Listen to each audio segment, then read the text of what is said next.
ಯಲಬುರ್ಗಾದ ಶ್ರೀ ಬಸವಲಿಂಗೇಶ್ವರ ಶಿವಾಚಾರ್ಯ ಮಹಾಸ್ವಾಮಿಗಳ ಸಾನ್ನಿಧ್ಯದಲ್ಲಿ ನಡೆಯುತ್ತಿರುವ ಶ್ರೀ ಧರಮುರಡಿ ಹಿರೇಮಠ ಸ್ವಾಮಿಗಳ ಜಾತ್ರಾ ಮಹೋತ್ಸವ ದಿನಾಂಕ 19/1/2026ರಿಂದ ದಿನಾಂಕ 28/1/2026ರವರೆಗೆ ನಡೆಯಲಿರುವ ಶ್ರೀಗಳ ಅದ್ದೂರಿ ಜಾತ್ರಾ ಮಹೋತ್ಸವದಲ್ಲಿ ಶ್ರೀಗಳ ತುಲಾಭಾರ ಕಾರ್ಯಕ್ರಮವು ಅದ್ದೂರಿಯಾಗಿ ನಡೆಯುತ್ತಿರುವುದು ಎಲ್ಲ ಭಕ್ತರ ಸಮೂಹದಲ್ಲಿ ಎಂದು ಹೇಳಲಾಗುತ್ತಿದೆ. ನಂತರ ಕಾರ್ಯಕ್ರಮದಲ್ಲಿ ಎಲ್ಲಾ ಸನ್ಮಾನಿತರ ಒಂದು ಸನ್ಮಾನ ಕಾರ್ಯಕ್ರಮ ನಡೆಯಿತು. ನಂತರ ಪರಿಕಲ್ಪನೆಯ ಪರಿವರ್ತನೆಯೇ ಆಧ್ಯಾತ್ಮಕ ನುಡಿಗಳು ಎಂಬ ಪುಸ್ತಕವನ್ನು ಬಿಡುಗಡೆ ಮಾಡಿ ಪೂಜ್ಯರ ಸಮ್ಮುಖದಲ್ಲಿ ಶ್ರೀಗಳು ಚಾಲನೆ ನೀಡಿದರು.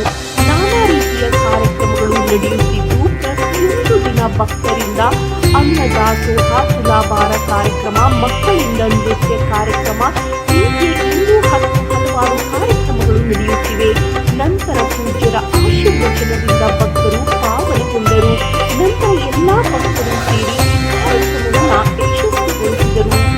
ವರದಿ ಕಲ್ಪೇಶ್ ಬೇಡಿಗಿಡರ್, ಯಲಬುರ್ಗಾ.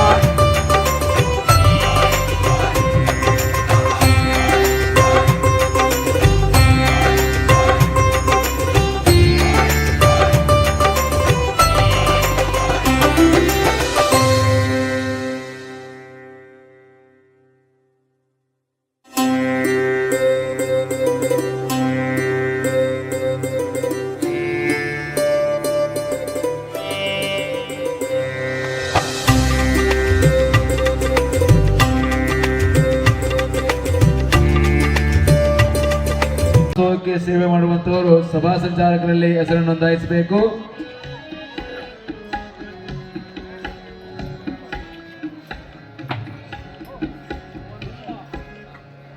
ಇದೇ ತಿಂಗಳ 28ನೇ ತಾರೀಕು ನಡೆಯುವಂತಹ ಕಾಶಿ ಜಗದ್ಗುರು ಮಹಾಸನ್ನಿಧಿಯವರ ಕುಂಭೋತ್ಸವದ ಅಡ್ಡಪಲ್ಲಕ್ಕಿ ಮಹೋತ್ಸವದ ನಿಮಿತ್ತವಾಗಿ ಕುಂಭ ಮೆರವಣಿಗೆ ಇರುತ್ತದೆ.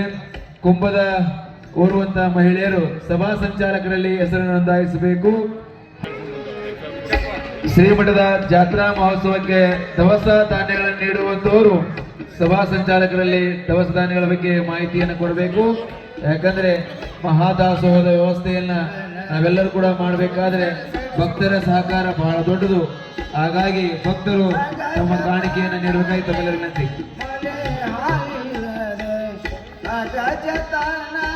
254ನೇ ತುಲಾಭಾರ ಸೇವೆ ಶ್ರೀ ಮರ್ದನ್ ಸಾಬ್ ಮುಲ್ಲಾ ಹಾಗೂ ಕುಟುಂಬ ವರ್ಗದವರು ಮುಂದಿನ ತಯಾರಿಯಲ್ಲಿರಬೇಕು. ಮರ್ದನ್ ಸಾಬ್ ಮುಲ್ಲಾ ಹಾಗೂ ಕುಟುಂಬ ವರ್ಗದವರು ಕುಜ್ಜಿರ 254ನೇ ತುಲಾಭಾರ ಸೇವೆಯನ್ನು ನೀಡಲಿದ್ದಾರೆ.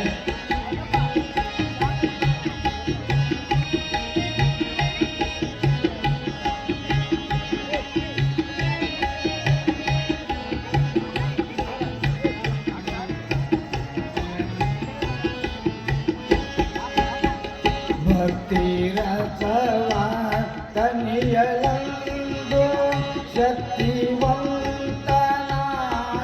ಬಾಯಿ ಭಕ್ತಿರಸವ ಧನಿಯಲಂದು ಶಕ್ತಿವಂತನಾಗಿ ಬಾಳೆ ಮುಕ್ತಿ ಮಾರ್ಗವನ್ನು ನಡೆದು ಮುಕ್ತಿ ಅಡಿಧಾವರಿಗಳಿಗೂ ಆತ್ಮೀಯರು ಅತ್ಯಂತ ಸರಳ ಜೀವಿಗಳಾಗಿರ್ತಕ್ಕಂಥ ಕುಕನೂರಿನ ಅನ್ನದಾನೇಶ್ ಮಠದ ಅಪ್ಪಾಜಿಯವರ ಚರಣಾರವಿಂದಕ್ಕೂ ನನ್ನ ಮತ್ತು ಜಿಗೇರಿ ಅಪ್ಪಾಜಿಯವರ ಚರಣಾರವಿಂದಕ್ಕೂ ಕೂಡ ನನ್ನ ಭಕ್ತಿಪೂರ್ವಕ ನಮನಗಳನ್ನು ಸಲ್ಲಿಸಿ, ಇಲ್ಲಿ ವಿಷಯ ಇವತ್ತು ಅದ್ಭುತವಾಗಿ ನಾವೆಲ್ಲ ಉಲ್ಲೇಖಿಸೋಣ. ನನಗೆ 2 ನಿಮಿಷ ಟೈಮ್ ಕೊಟ್ಟಾರ. ಅಪ್ಪುಗಳು ಅದ್ಭುತವಾಗಿ ನಮ್ಮ ನಾಡಿನೊಳಗ ಕಾಯಕ ಜೀವಿಗಳ ಜೊತೆಗೆ ಎಲ್ಲರನ್ನೂ ಸಮತಟ್ಟವಾಗಿ ಸಮವಾಗಿ ಕಾಣುವಂಥ ಭಾಳ ಹದುಳ ಹೃದಯಿಗಳಾಗಿರ್ತಕ್ಕಂಥ ನಮ್ಮ ಬಸವಲಿಂಗ ಅಪ್ಪಾಜಿಯವರ ಒಂದು ಭಾಳ ಅನುಭವವಾಣಿ. ಅಂದ್ರೆ ಎಲ್ಲರನ್ನೂ ಪ್ರೀತಿಸುವಂಥ ಹೃದಯ. ಅಂಥ ಒಂದು ಜೊತೆಗೆ ತಾವು ಕಾಯಕದ ಜೊತೆಗೆ ಎಲ್ಲ ಇಂಥ ಒಂದು ಮಠಗಳಿಗೆ ದಾನವನ್ನು ಮಾಡೋದರಿಂದ ಈ ಏನಂತಾರಲ್ಲ, ತನುವನ್ನು ಸೇವೆಯನ್ನು ಮಾಡಿ ಜಂಗಮಕ್ಕೆ ದಾನವನ್ನು ಮಾಡಿ ಬದುಕಿನ ಮುಮ್ಮಲ ಜಾತವಾದ 3 ಶರೀರ ಮಾಯಾಮಲ, ಕಾರ್ಮಿಕ ಮಲ, ಆಣವ ಮಲಗಳಿಂದ ಕೂಡಿದಂಥ ಇಲ್ಲಿ ಆ ಮಲದೋಷವನ್ನು ನಿವೃತ್ತಿ ಮಾಡ್ಕೋಬೇಕಾಗಿತ್ತಂದ್ರೆ ತನು ಮನ ಧನಗಳ ಸೇವೆ ದಾನ ಬೇಕೇ ಬೇಕ್ತದ. ಸಂಚಿತ ಆಗಾಮಿ ಪ್ರಾರಬ್ಧ ಕರ್ಮಗಳನ್ನು ಕಳೆದುಕೊಳ್ಳಬೇಕು ಅಂತ ಹೇಳಿದ್ರೆ ಅದಕ್ಕೆ ಏನು ನೀನು ದುಡಿದ ಫಲದಲ್ಲಿ ಒಂದಿಷ್ಟು ಅದು ಗುರು ಕಾರ್ಯಕ್ಕೆ, ಸತ್ಪಾತ್ರಕ್ಕೆ, ಸದ್ವಿಚಾರದ ಒಂದು ವಿನಿಯೋಗಕ್ಕೆ ನಿನ್ನ ಒಂದು ಆ ದುಡ್ಡನ್ನು ವಿನಿಯೋಗಿಸಿದೆ ಅಂದ್ರೆ ನಿನ್ನ ಜನ್ಮದಲ್ಲಿ ಪುಣ್ಯದ ಪ್ರಾಪ್ತಿ ಆಗ್ತದೆ. ಅಂಥ ಪುಣ್ಯವನ್ನು ಮಾಡುವಂಥ ಕಾರ್ಯ, ಅಂಥ ಕಾರ್ಯಕ್ಕೆ ತಾವೆಲ್ಲರೂ ದಾನವನ್ನು ಸಲ್ಲಿಸಿದ್ರೆ ಪುಣ್ಯ ಬರ್ತದೆ. ಅದಕ್ಕೆ ದಾನದ ವಿಷಯವನ್ನು ಇಟ್ಕೊಂಡಿದ್ದಾರೆ. ನನ್ನ 2 ತೊದಲು ನುಡಿಗಳನ್ನು ಹಳ್ಳ ಸೇರಿ ಹಳ್ಳದಿಂದ ನಾವು ಸಮುದ್ರವನ್ನು ತಲುಪುವಂಥ ಎಲ್ಲ ಧರ್ಮದ ಏನು ತಂದ ತತ್ವ ಸಿದ್ಧಾಂತದ ಏನು ತಂದ್ರೆ ಮುಟ್ಟೋದು ಅಮಾನ್ಯ ಸಮುದ್ರ ಹೆಂಗೆ ಮುಟ್ಟುತ್ತೆ, ಮಳೆ ಮೇಲೆ ಬಿದ್ದಂಥ ಮೋಡಕ್ಕೆ ಬಿದ್ದಂಥ ಮಳೆಯನ್ನು ಏನು ಬಂದಂದ್ರೆ ಹಳ್ಳದಿಂದ ಕೆರೆಯಿಂದ ಏನು ಬಂದ್ರೆ ಸಮುದ್ರ ಹೆಂಗೆ ತಲುಪ್ತಾವು. ಹಾಗೆಲ್ಲ ಧರ್ಮಗಳು ಏನಪ್ಪ ಅಂತಂದ್ರೆ ಮುಟ್ಟೋದು ಅಲ್ಲಿಯೇ ಅಂತ ಎಲ್ಲ ಜ್ಞಾನವನ್ನು ತಿಳ್ಕೊಂಡಂತ ನಾವು ತಾವು ಕಲಿಯೋದು ಅಂದರೆ ಮತ್ತು ಮಕ್ಕಳಿಗೂ ಕೂಡ ಅವರು ಆಧ್ಯಾತ್ಮಿಕದ ಅರಿವನ್ನು ತೋರಿಸಿ ಅವರು ದಂಪತಿಗಳು ಅಲ್ಲಾದರೆ ಪ್ರತಿಯೊಂದು ಕಾರ್ಯಕ್ರಮ ಮಠದ ಯಾವುದೇ ಕಾರ್ಯಕ್ರಮಕ್ಕೂ ಕೂಡ ಒಂದು ಹುಟ್ಟು ಹಬ್ಬದಿಂದ ಹಿಡಿಕೊಂಡು ಪ್ರತಿಯೊಂದು ಕಾರ್ಯಕ್ರಮದಲ್ಲಿ ಭಾಗವಹಿಸಿ ತಮ್ಮದೇ ಆದ ಸೇವೆ ಸಲ್ಲುವಂಥ ಆ ದಂಪತಿಗಳಿಗೆ ಅಂತ ಸಲ್ಲಿಸಿ ಈ ಒಂದು ಕಾರ್ಯಕ್ರಮದಲ್ಲಿ ಶಾಮಿ ಸಾಬ್ ಅವರು ಬೆಂಗಳೂರು ನಮ್ಮ ಬೋರ್ಡ್ ಕಲ್ಮುಡಿ ಗುರುಗಳು ಕೂಡ ಆಗಮಿಸಿ ಒಂದು ಏನಪ್ಪ ಅಂತಂದ್ರೆ ಸೇವೆ ಮಾಡುವ ನೆಸೆಸಿದ್ರೆ ಅವರಲ್ಲೂ ಕೂಡ ಸಲ್ಲಿಸಿ ಮುದುಳದ ಸದ್ಭಕ್ತರು ಕೂಡ ನಮ್ಮ ಕಮಿಟಿ ಮಾಡ್ಯಾರ.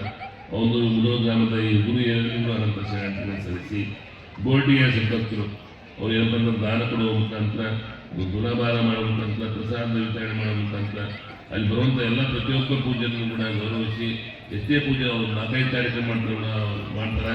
ಅದ್ರ ಜೊತೆಗೆ ಏನಪ್ಪ ಅಂತಂದ್ರೆ ಅಲ್ಲಿ ದಾನ ಧರ್ಮ ಮಾಡುವ ಮುಖಾಂತರ ನಮ್ಮ ಹಿರಿಮೆ ಗರಿಮೆಗಳನ್ನು ಏನಪ್ಪ ಅಂತಂದ್ರೆ ಪಡೆದಂಥ ನಮ್ಮ ಬೋರ್ಡಿಗೆ ಗುರುಗಳು ದಿವಸ ಆಗಮಿಸಿ ಒಂದು ಬಸವಲಿಂಗೇಶ್ವರ ಜೊತೆ ಪಾತ್ರ ಅವರೆಲ್ಲೂ ಸಲ್ಲಿಸಿ ಈ ಒಂದು ಕಾರ್ಯಕ್ರಮದಲ್ಲಿ ನಮ್ಮ ದೇಶ ಕೂಡ ಆಗಮಿಸಿದ ಪ್ರತಿಯೊಬ್ಬರು ಇಲ್ಲಿ ಈ ಒಂದು ನಮ್ಮ ಪಂಚಾಯಿತಿಯ ಎಲ್ಲ ಸದಸ್ಯರು ಆಗಮಿಸಿ ಇಲ್ಲಿ ಒಂದು ಉದ್ಯೋಗಗಳು ಅವರ ಕನಸುಗಳು ಬೇಗ ಈಡೇರಲಿ ಅನ್ನುವಂಥದ್ದನ್ನು ವೇದಿಕೆ ಮುಖಾಂತರ ಅವರು ಕೂಡ ಅನಂತ ಶರಣಾರ್ಥಿಗಳನ್ನು ಸಲ್ಲಿಸಿ ಕಾರ್ಯಕ್ರಮದಲ್ಲಿ ಈ ಸಹಕಾರ ಮಾಡುವಂಥ ಎಲ್ಲ ಬಸವಲಿಂಗೇಶ್ವರ ಅಕ್ಕ ಮಾಡೋದಿರ್ಬೋದು, ಇನ್ನೂ ಕಡ್ದಿರ್ಬೋದು, ನಮ್ಮ MBT ಒಂದು ಯುವಕರಿರ್ಬೋದು, ಇವರೆಲ್ಲ ಯುವಕರು ಭಾಳ ಕಷ್ಟಪಟ್ಟು ಸ್ವಚ್ಛತೆ ಬಗ್ಗೆ ಆಗಲಿ, ಪ್ರಸಾದ ವಿತರಣೆ ಮಾಡೋ ಬಗ್ಗೆ ಆಗಲಿ ಅಚ್ಚುಕಟ್ಟಾಗಿ ಮಾಡ್ತಾರೆ. ಭಗತ್ ಸಿಂಗ್ ಯುವಕ ಮಂಡಳಿಗಳು ಎಲ್ಲರೂ ಕೂಡ ಒಟ್ಟಾರೆ ಅಂತಂದ್ರೆ ಒಟ್ಟು ಈ ಕಾರ್ಯಕ್ರಮವನ್ನು ಯಶಸ್ಸು ಮಾಡಬೇಕು ಅಂತ ಸಂಕಲ್ಪಬದ್ಧ ತೊಗೊಂಡಂತ ಈ ಎಲ್ಲ ಸಹಕಾರದ ಎಲ್ಲ ಪದಾಧಿಕಾರಿಗಳಂತ ಸಲ್ಲಿಸಿ ಇವತ್ತಿನ ದಿವಸ ಏನಪ್ಪ ಅಂತಂದ್ರೆ ನಮ್ಮ ಗುರುಗುರು ಮಹಾಸ್ವಾಮಿಗಳು ಅವರು ಕೂಡ ಮಠಕ್ಕಾದಂಥ ಸಂದರ್ಭದಲ್ಲಿ ಏನಪ್ಪ ಅಂತಂದ್ರೆ ಭಾಳ ಕಷ್ಟನ ಹಿರಿಯರು ಏನಪ್ಪ ಅಂತಂದ್ರೆ ಭಾಳ ಕಂಡಿಸ್ತು. ಏನಪ್ಪ ಅಂತಂದ್ರೆ ಏನಪ್ಪ ಬಂದ್ರೆ ಭಕ್ತರಿಗೆ ಅಷ್ಟ ಆಶೀರ್ವಾದ ಮಾಡಿ ಒಳ್ಳೆದಾಗಲಿ ಅನ್ನೋವಂಥದ್ದು. ಯಾಕಂದರೆ ಅವ್ರೇನಪ್ಪ ಅಂತಂದ್ರೆ ಪಂಡಿತರಿದ್ದಾಗ ಡೆವಲಪ್ ಮಾಡುವಂಥ ಈ ಗುಣಗಳು ಇರಲಿಲ್ಲ. ಈ ಪರಮ ಪೂಜೆ ಎಂದು ತಾಲಾಕ್ಯಾರ ಅಲ್ಲಿಂದ ಮಠ ಅಭಿವೃದ್ಧಿ, ಒಂದು ದಾಸೋಹ, ಆಮೇಲೆ ಮಕ್ಕಳಿಗೆ ಏನಪ್ಪ ಹಾಸ್ಟೆಲು, ಮಠದ ಅಭಿವೃದ್ಧಿ, ಹೊಸ ರಥೋತ್ಸವ, ಹಲವಾರು ಕಾರ್ಯಕ್ರಮವನ್ನು ಹಮ್ಮಿಕೊಳ್ಳುವ ಮುಖಾಂತರ ಭಕ್ತರ ಒಂದು ಮನಸ್ಸಿನ ಹೃದಯದಲ್ಲಿ ಒಂದು ವಿರಾಜಮಾನ ಪರಮ ಪೂಜ್ಯರು ಅವರು ಏನಪ್ಪ ಅಂತ ಕಂಗೊಳಿಸ್ತಾ ಇದ್ದಾರೆ. ಅಂಥ ಪರಮ ಪೂಜ್ಯರು ಕೂಡ ನಿಜವಾದ ಭಕ್ತಿಯಲ್ಲಿ ನಂದು ಸ್ವಲ್ಪ ತಪ್ಪೈತೆ. ಯಾಕಂತಂದ್ರೆ